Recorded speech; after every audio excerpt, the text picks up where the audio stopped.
అమెరికాలో అయితే మామిడి పళ్ళు దొరకవని చాలామంది అంటుంటారు కదా. ఇక నేనైతే ఈరోజు కాస్కో వచ్చినప్పుడు ఇట్లా మామిడి పళ్ళు అయితే నాకు చాలా వెరైటీస్ కనిపించాయి. దాదాపుగా ఒక 6 వెరైటీస్ వరకు కనిపించాయి అనుకుంటాను. అందులో నుండి ఇవి ఒకటైతే ట్రై చేసి చూద్దాము ఇంకా అని ఇట్లా తీసుకొని, నేను తీసుకున్నప్పుడైతే అవి గ్రీన్ కలర్ ఉండే. కాకపోతే ఒక 2 డేస్ పక్కన పెట్టేశాను.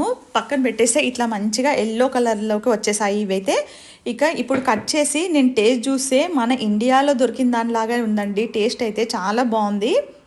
ఇలా దీనిపైన అయితే ఆర్గానిక్ ఫ్రూట్స్ అని రాసున్నాయండి. మరి అందు గురించి ఇంత తీయగా ఉన్నాయేమో అనిపించింది.